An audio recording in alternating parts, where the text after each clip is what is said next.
George Weymouth made a career helping to build schools. It's something that made him proud. But if I knew for 1 second that I was doing something that was detrimental to their health, it's devastating, it really is. From the New England News Collaborative, this is Next. I'm John Dankosky. The schools he helped to build were some of the roughly 26,000 that could be contaminated by toxic PCBs. We'll continue our investigation.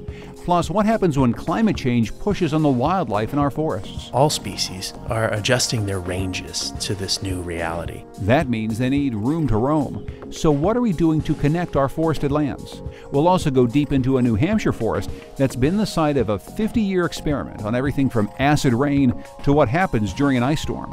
And we'll ask, what makes someone sit for hours quietly waiting to catch a glimpse of a rare bird? I think a lot of birders, they like bringing order to the universe. It's Next.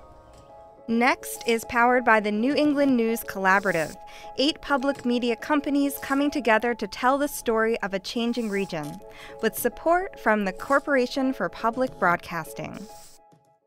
This is Next. I'm John Dankosky.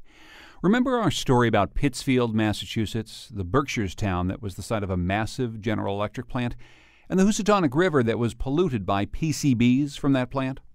It's pitted different factions against one another. One side saying that the company should pay more than it has to clean up more of the river.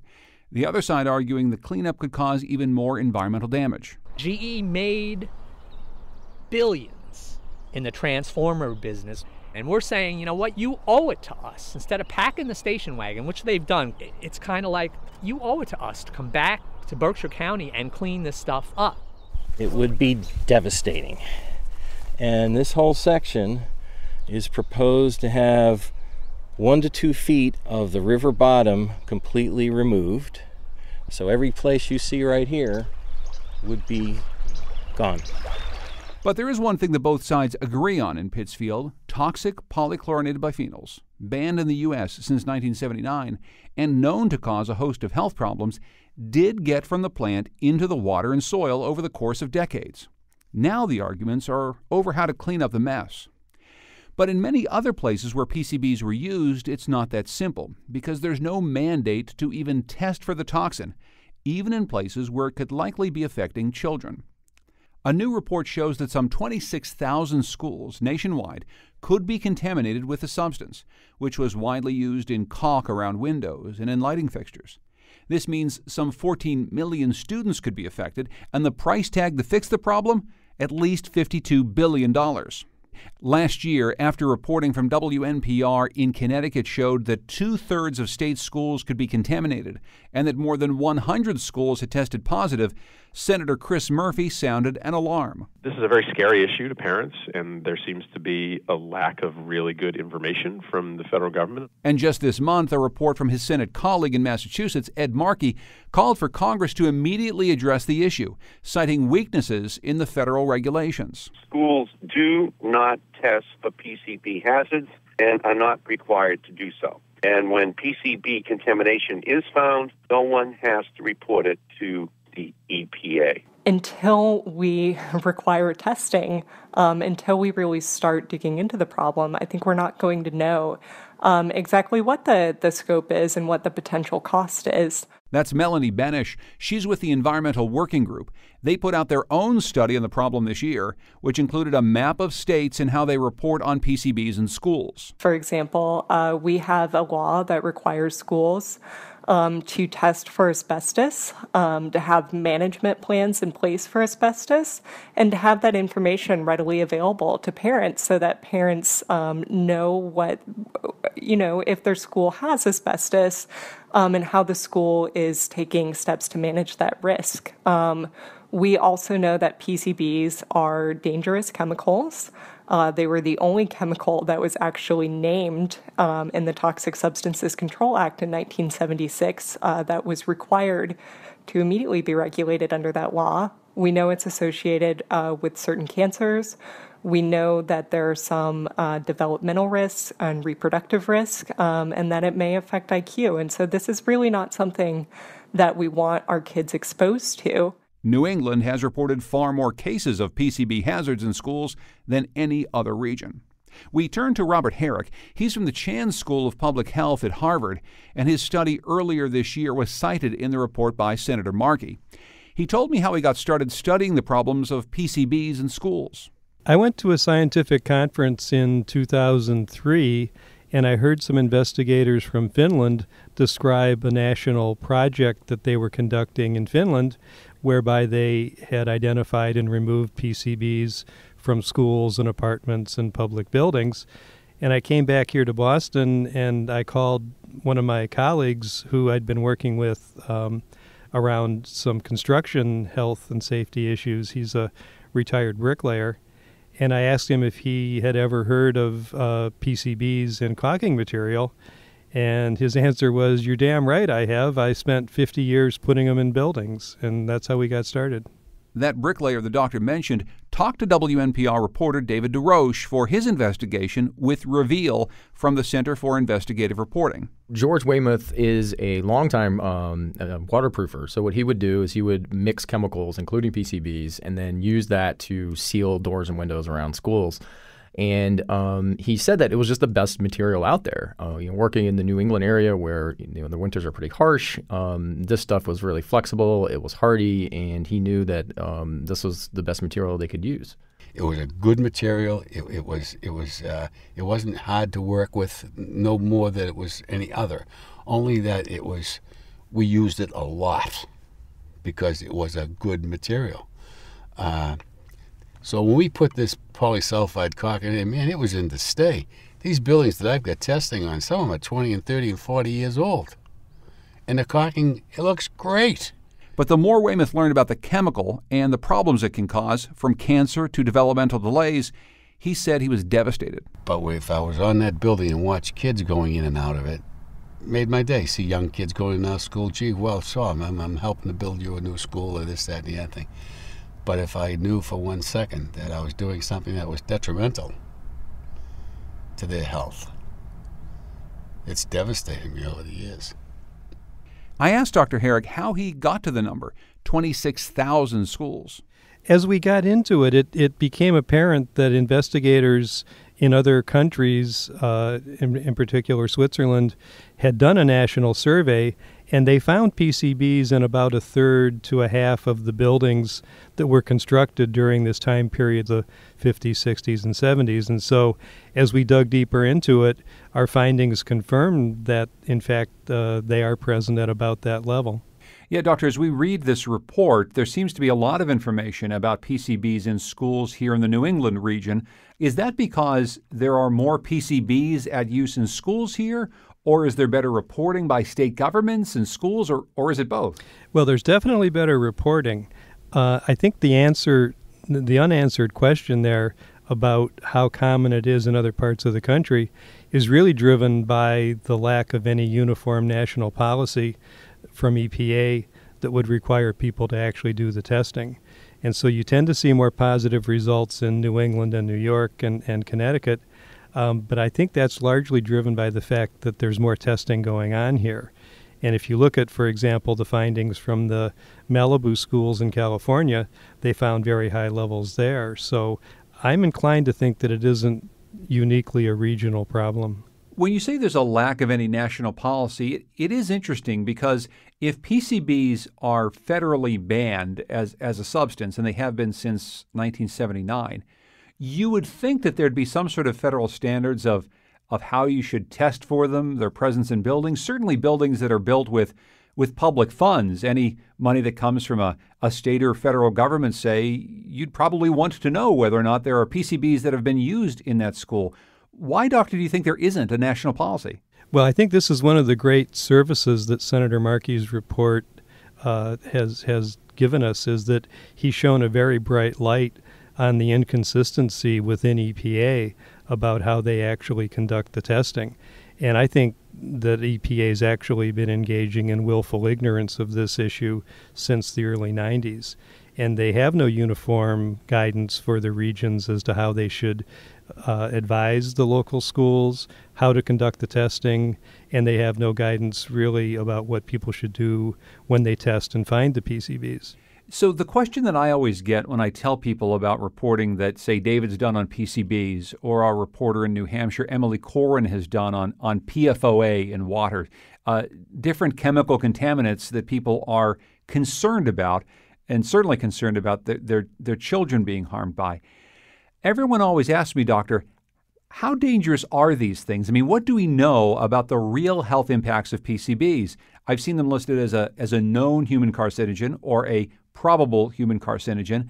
That's not the only health impact that has been reported over the years, but I guess I'm wondering how confident you are that PCBs being present in a school building, say built in 1965, and still being used by school kids in Maine or New Hampshire, how dangerous that really is to people.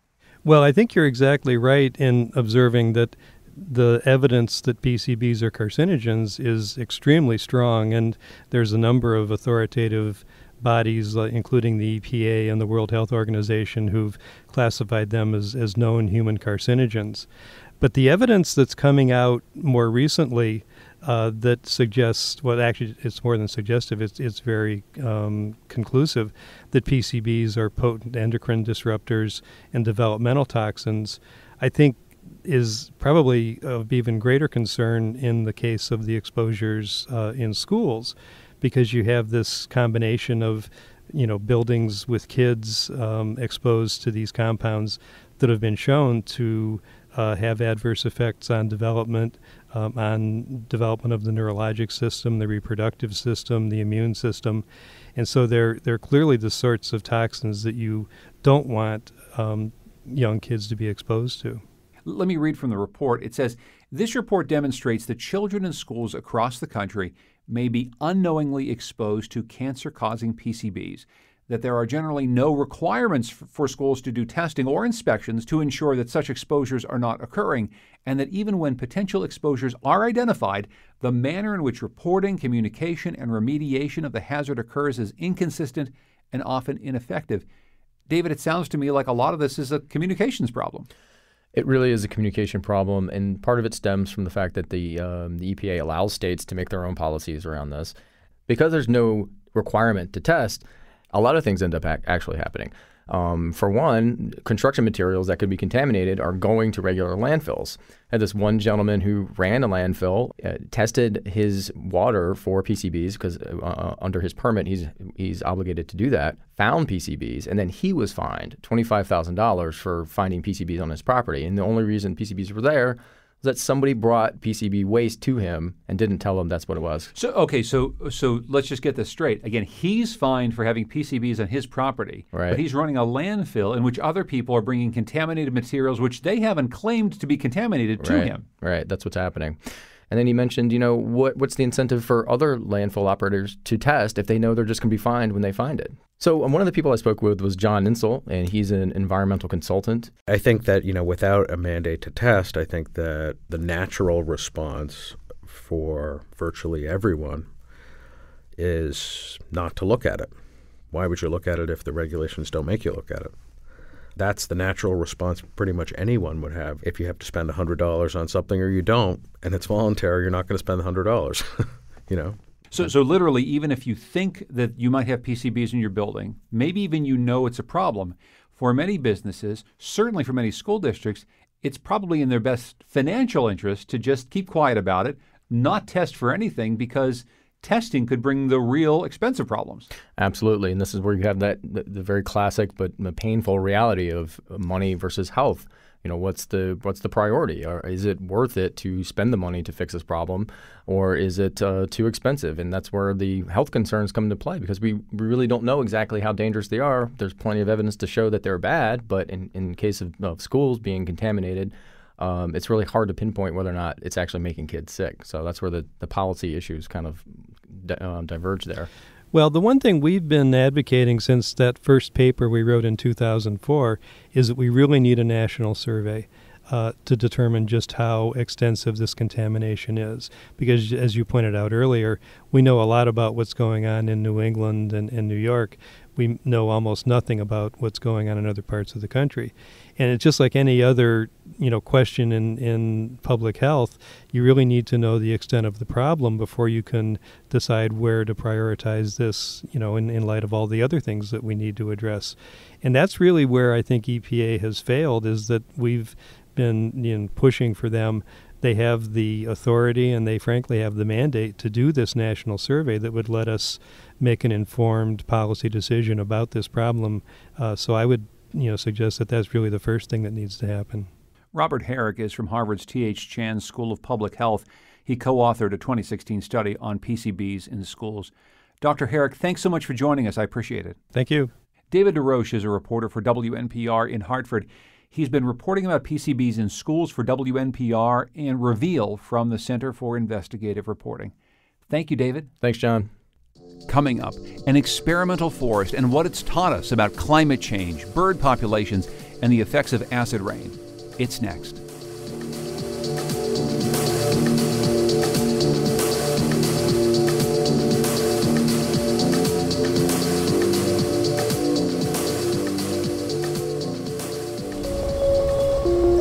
Next is made possible in part by our founding supporters who believe in the power of collaborative news coverage, including the Common Sense Fund, supporting the New England News Collaborative in its coverage of climate change and global warming. Look at a map of New England and you'll see lots of forest habitat, but a growing challenge for wildlife is that this habitat is increasingly fractured. As we've built up roads and housing developments, crossing between key forest areas, like the Adirondacks to the Green Mountains, can be a dangerous trip for a moose or a bear. To tackle this challenge, New England and eastern Canadian provinces have banded together to preserve what they've identified as 9 key critical pathways in our region.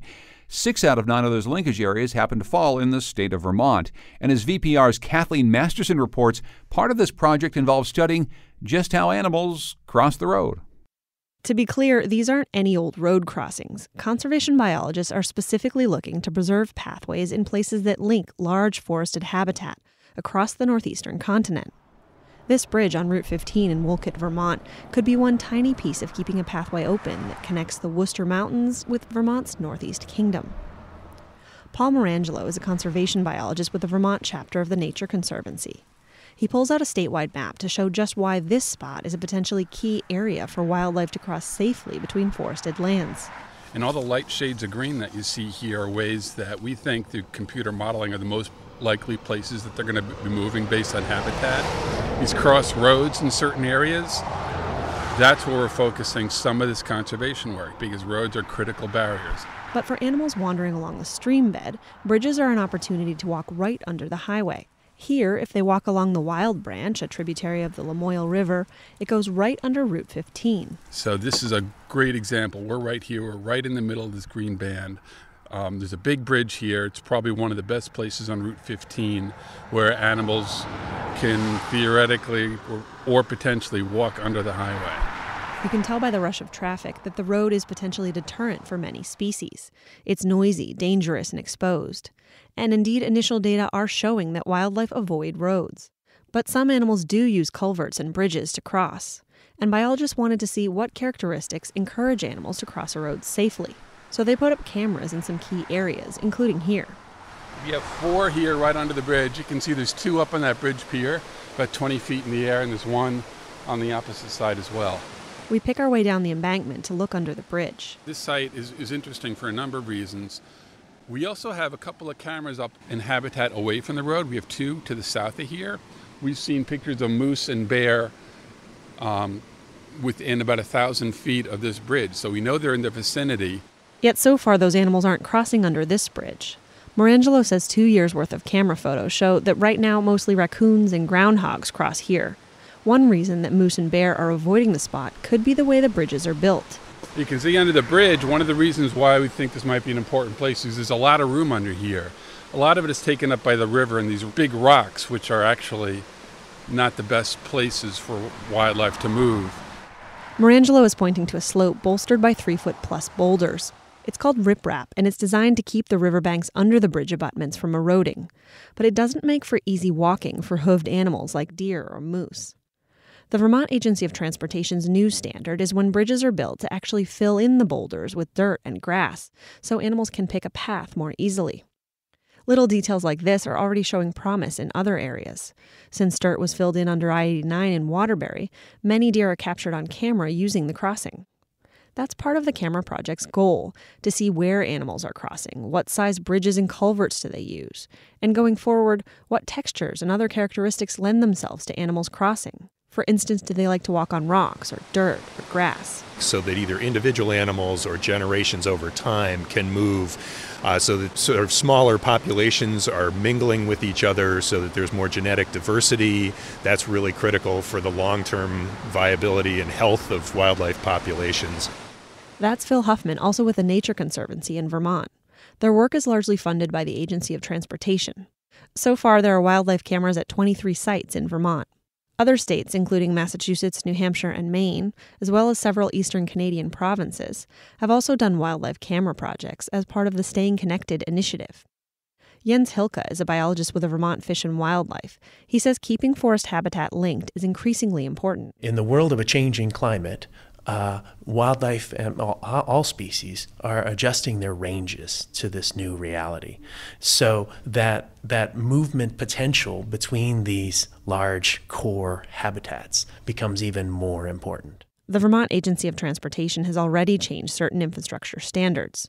And creating more ways for animals to cross under roads could protect human lives, too, by reducing highway fatalities from cars hitting deer and moose.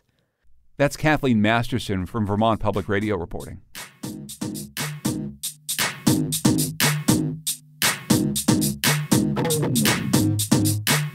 In the early 1960s, a group of environmental scientists in New Hampshire started a research project on a scale that had never been done before. Their laboratory was a whole ecosystem, a 7,800-acre forest in the White Mountains.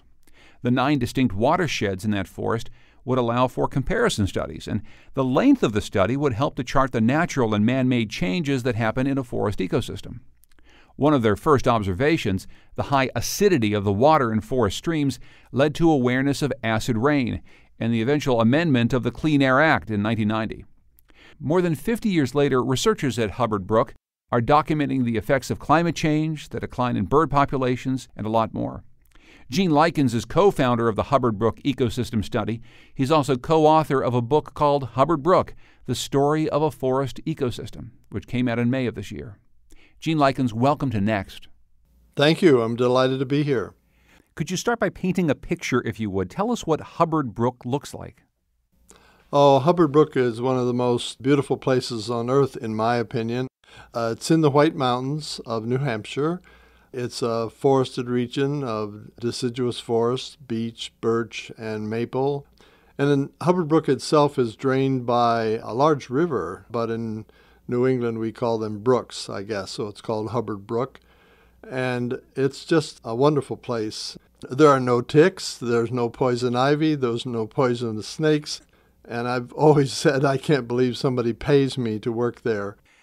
Perhaps the most famous discovery in Hubbard Brook was the discovery of acid rain. You were the lead researcher on the paper about the effects of acid air pollution on the forests. It eventually led to the Clean Air Act in 1990 to reduce emissions of sulfur dioxide and nitrogen oxides.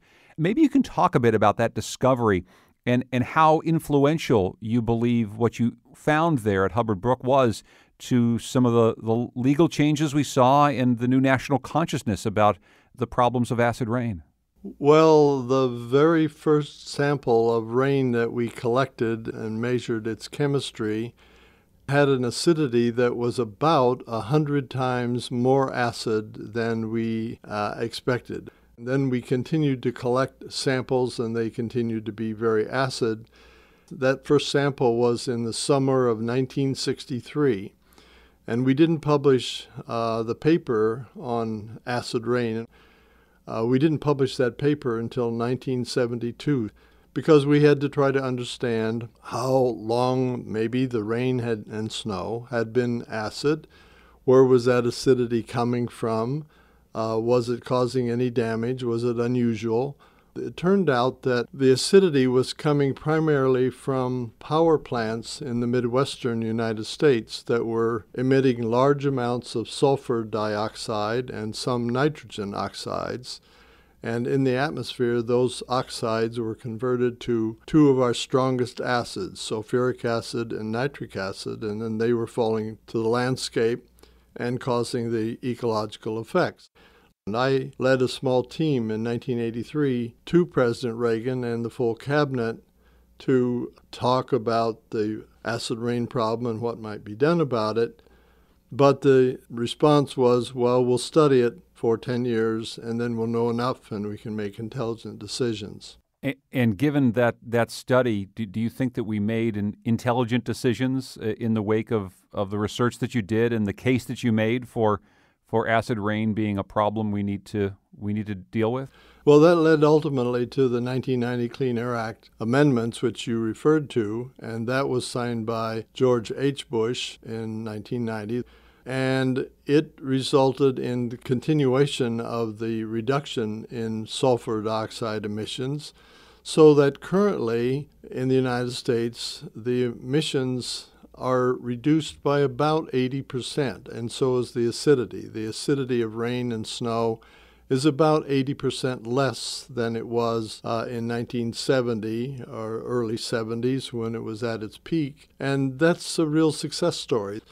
But the problem has really not gone away because with all these decades of acid precipitation, the buffering capacity in the soils in these sensitive areas like the White Mountains of New Hampshire or the Adirondack Mountains of New York, for example, have been greatly depleted, so that even though the acidity of rain and snow is less, the ability to buffer and neutralize those acids coming in from the atmosphere is also very much less.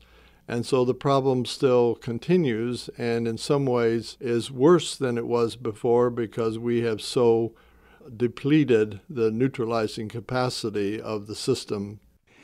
I wonder if you can talk about some of the experiments that you've done about deforestation, including one in which you clear-cut large swaths of the forest. What have you learned about the effects of deforestation by cutting down big groupings of trees in Hubbard Brook? Well, we wanted to understand more about the environmental effects of clear cutting, which is a common way in which forests are harvested. It was particularly common in the 1960s and 70s as a way of harvesting timber. And that harvesting process can be quite damaging to the ecosystem in a variety of ways. And we wanted to understand more about that so we could try to develop a better management plan. And we found that, to our great surprise, that when we cut down the trees, there was a very large increase in nitrate concentrations. Nitrate is a very important plant nutrient. So that led us to understand that we were going to lose large amounts of the critically important nutrient. But also, we then led to a series of management proposals like, well, you shouldn't cut a particular area very often, and we proposed every 75 years. And the U.S. Forest Service now has adopted a plan of not cutting a specific area more often than every 100 years, based largely on these results. Also, don't cut on really steep slopes. Don't drag logs down stream channels, which were actually done, believe it or not. One of the other things that you've done over the years is track the bird populations in the forest. And you've noted a real decline in the number of birds in the forest from 214 individual birds back in 1972 to just 71 in 2002, with some fluctuations over the years. Why do you think that the numbers of bird species in the forest have changed so dramatically over the course of the last couple decades? It was thought that possibly, since these are migratory birds coming from places like the Caribbean, that was a deterioration of that wintering habitat that was causing their decline. So the scientists went to that area and studied and found indeed that the habitat there was being impacted by human activities, but that this was probably not the reason for the major decline in the bird populations. Instead, it has to do with other things, such as mortality during the migration. Some 60 to 65% or so of their total mortality occurs during that migratory journey. Another problem was that the forest is actually changing, again, because of natural changes called succession over time, but also because of impacts such as acid rain on the forest. And when they looked more carefully at the bird populations, they found that some species, like the leech flycatcher, for example, has totally disappeared. But other species have actually increased, and some have not changed. And it points out very clearly the need for long-term detailed studies in order to answer these kinds of complicated problems. Short-term studies would have said, oh, well, the bird populations are declining, the whole world is being destroyed, and that's not the case. It's much more complicated than that. Well, as you talk about the long-term studies that are needed on issues like bird species change, obviously the biggest long-term experiment that's being conducted right now is what are the effects of climate change on a number of ecosystems. So I'm wondering what you've seen over these 50-plus years, Gene Likens, of watching this forest grow and recede and change, and what impacts you think climate change have had there at Hubbard Brook. It's getting wetter. Our long-term data show that very clearly. The soils are getting warmer, the air temperature is getting warmer. We're having more rain on snow events in the wintertime. The snow depth is less than it was. The winter period is very different by our data than what it was 50 years ago. One of the long-term measurements that we have is the ice cover on a lake called Mirror Lake in the Hubbard Brook Valley. Today, the ice cover is some 24 days shorter than it was in the early 1960s. That has all kinds of impacts on the functioning of the lake. The bud break in the spring of trees and other plants is earlier. The leaves last a bit longer in the fall. And so we're seeing a lot of different impacts, and these are under great, intense study at the moment at the Hubbard Brook Experimental Forest. What's the most exciting things happening there right now, Gene? There's currently a large experiment going on. Well, it's related to winter and changing winter, and the fact that we appear to be having more ice storms in the wintertime. So there's a large experimental manipulation going on in which we're simulating an ice storm with pumping water on the trees and causing ice to form on the branches and the trunks of the trees during the wintertime, and looking at that kind of effect. So looking at those kinds of more extreme events in the wintertime in particular is, I think, where a lot of the research at Hubbard Brook is going to go in the next several years.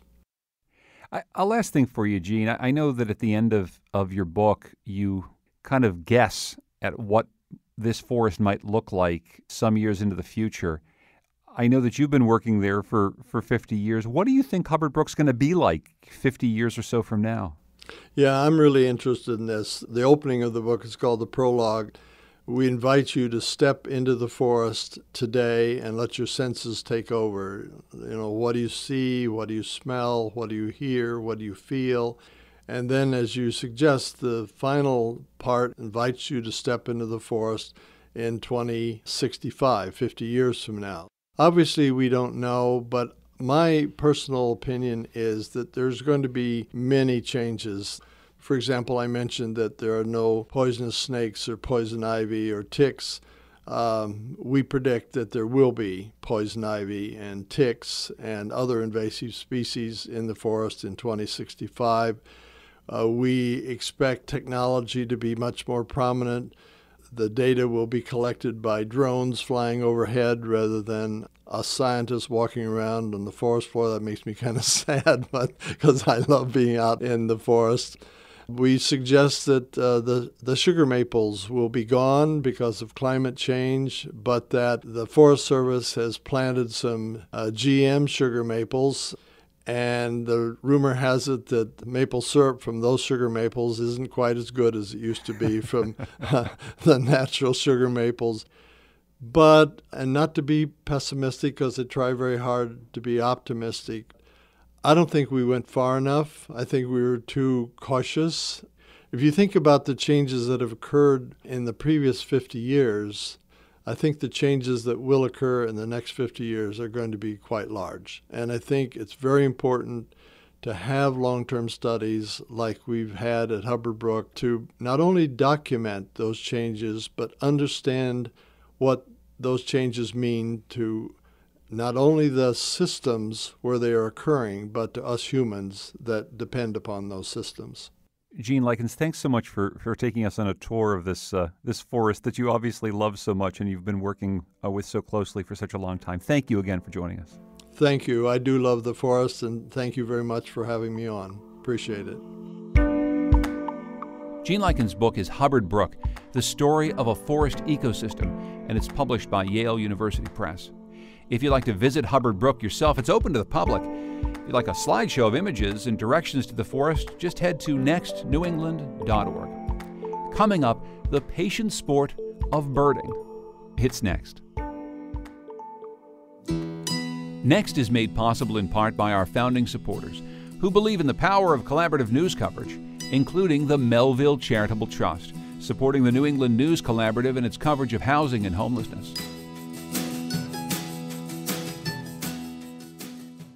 Not every outdoor sport in New England requires extreme athletic ability.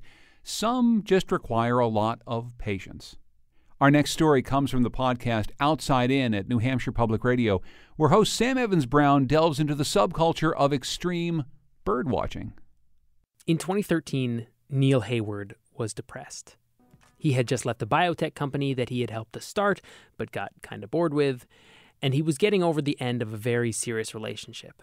And suddenly, he found himself doing a lot of birding. Because I had so much free time that year, I could end up staying, I could put in a lot of hours and wait for birds.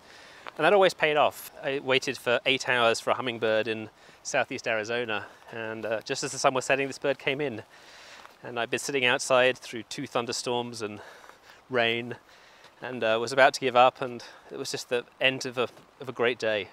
If sitting still in the rain for 8 hours doesn't sound like a great day to you, you are not ready to join the ranks of the nation's best birders. Neil, who lives in Boston, is one of the birding elite. Back in 2013, when he was feeling depressed, he decided to do something birders call a big year, trying to see as many species of birds in the U.S. and Canada as he possibly could in 12 months. The first bird he saw that year? A lowly Canada goose. Things like sparrows, we get really excited about sparrows, all look very similar, and they're pretty drab, and to a non-birder you might reasonably ask, what's all the fuss about? But I think it's those birds that have some subtlety. Those are the ones that I think take more time and I guess ultimately more rewarding.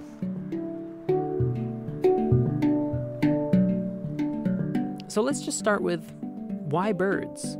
I mean, why is bird watching so popular that it is actually an activity that we've all heard of? You don't hear about people going reptile watching, even though that is a thing. There are people who do this. It's called herping, as in herpetology. In New England, there's like 5 or 6 species of frog, so it doesn't take very long to see them all. Quickly. Whereas birding is almost like the ideal number. You could spend your whole life birding in North America and see new birds every year. Bird watching is big. Like 60 million people told the census they are bird watchers big. That's more than, say, they play basketball. And within that 60 million, there are, of course, varying degrees of enthusiasm. Some just do it in their backyards, but there are tens of millions of people who travel, who actually go places just to see different birds. These are people who keep lists of birds they've seen in a given state, in a given country, in this year, and in their whole life. Lots of lists. And it's a different kind of person who's attracted to this variety of birding. And I think a lot of birders are probably, they like bringing order to the universe, and like collecting is one way of doing that, categorizing things. It's that same kind of mentality. Certain people end up birders.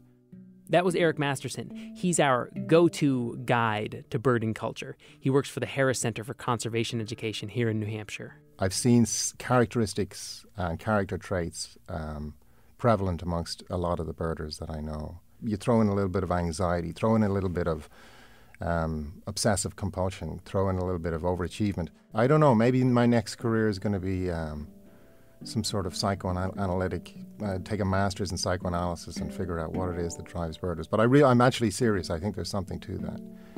You could open a practice and just focus on helping birders heal. Yeah, and I'd be broke.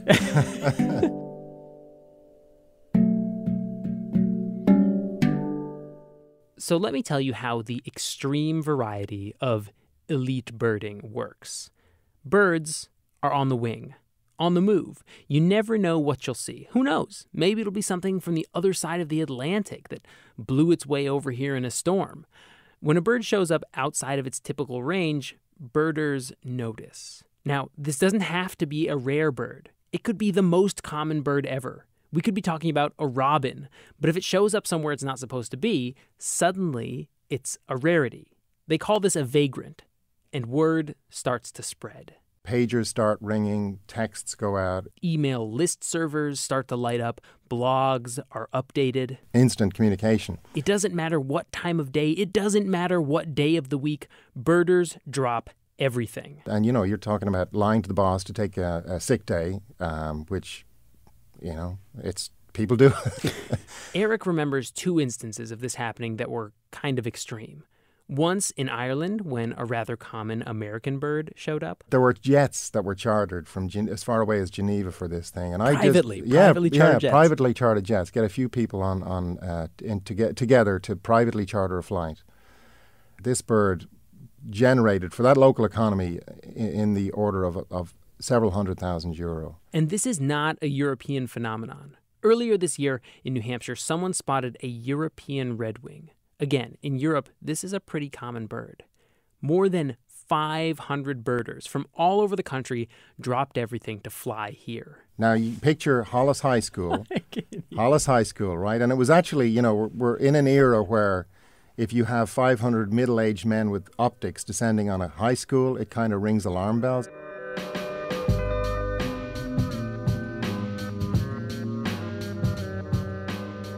Confused police officers, disgruntled neighbors.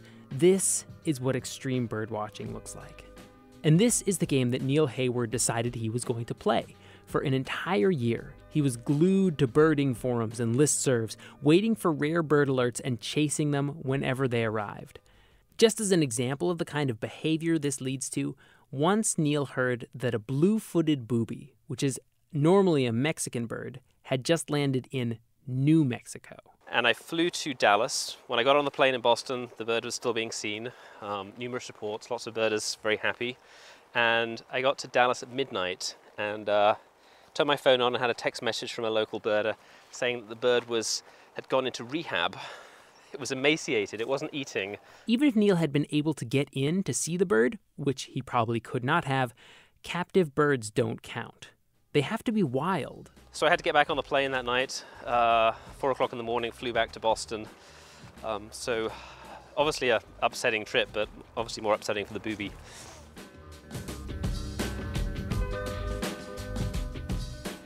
Neil spent tens of thousands of dollars on his big year and racked up 250,000 frequent flyer miles, spent many, many weeks away from home. And while Neil did his big year, he was also falling in love. Last year we did a trip down to Central America, and we also stayed in this canopy tower that was just set above the canopy of the rainforest, and that's something that I never thought I would do in my life. Jerry Hayward is now Neil's wife. Now, this might strike you as a difficult way to live if you wanted to live with another person. But I think very often, significant others of birders become de facto birders themselves. But he's also taken me to a lot of trash dumps in New Jersey and Connecticut. Those were some of our first dates, so. As December rolled around in Neil Hayward's big year, he was only 8 birds shy of the record of seeing 748 birds in a single year. He had spent weeks on end on weather-beaten Alaskan islands way out in the Bering Sea trying to spot Asian birds that had been blown off course. He'd been to the islands all the way out at the very end of the Florida Keys called the Dry Tortugas. He'd been to the Canadian Rockies, the American Rockies, the Santa Rita Mountains, the Appalachian Mountains, and countless wildlife refuges and state parks. But he says it was only right there at the very end of the year that he thought, hey, I might beat the record. I might see more birds in the U.S. and Canada in a year than anyone else has, ever. The record was 748. There's a couple of mallards flying in front of us. See? He never stops birding. So yeah, at the beginning of December, I was on sort of low 740s. And that was exciting. I mean, and I thought there's a good chance that I won't beat the record. And then does that mean that this is all a failure? That, you know, that I didn't do what I was supposed to do? As those final 30 days are ticking down, Neil is traveling frantically from Texas way out into the Aleutian Islands, then to California and to Florida, and then way up north to Homer, Alaska, trying to find those last 8 birds. Finally, he ends the big year on a boat off the coast of North Carolina, where he saw a great skua. At the end of the year, I hadn't beaten the record, and I was still waiting for a couple of those ABA firsts that had never been seen before to be accepted. And so this is the final thing you need to know about elite birding. If you had any doubt as to whether this is actually a sport, guess what? There are referees. Oh, the Grand American Birding Association. They're the group that sort of manages the US and Canadian list. There are birds that count and birds that don't. If you see a bird that's not on the list, you'd better have a camera with you. You'd better get a good photo. Neil saw a Eurasian sparrowhawk and spent all day trying to get a good picture by holding his iPhone camera up to his telescope lens. But ultimately, the ABA rejected his sighting. He also saw an American condor. Remember, condors had been nearly wiped out and then were released back into the wild, and their population was rebounding. But according to the ABA rules, they hadn't been in the wild for long enough. Ironically, the year afterwards, then they were added to the list. So if I'd done my big year in 2014, then I would have been able to count that. So birding. It's got rules, it's got fierce competition, though it's largely on the honor system, and it's got superstars. Eventually, Neil Hayward's big year was declared the biggest ever. A common redstart and a rufous-necked wood-rail that he saw were both accepted by the ABA, and he broke the big year record by 1 bird in June of 2015. Neil's record didn't stand for long, though. This year, there are 2 birders who have already passed his mark, and a third might still get there. I talked to Neil before hearing this news, and so I called him up. And he pointed out he actually got a late start and didn't get going in earnest until April. So this doesn't stir any desire in you to start over again next year and actually start at January 1st? When I started doing my big year, before that I told people I would never do a big year. The whole idea of it sounded crazy and just kind of insane, and a lot of work, a lot of travel, and I said I would never do that, and I ended up doing it. So even though now I say I will never go back and do it again, who knows? Yeah, we are creatures that we ourselves do not understand. Mm-hmm.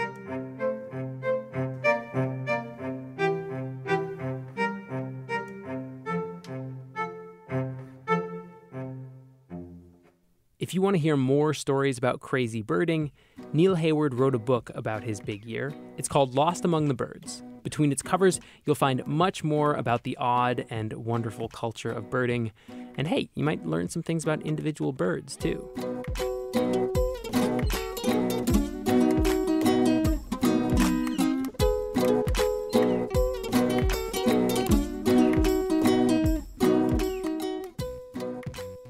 Outside In is produced at New Hampshire Public Radio.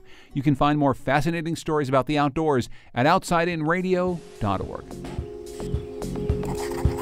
Next is produced at WNPR by Andrea Maraskin. The executive producer is Katie Tolarski.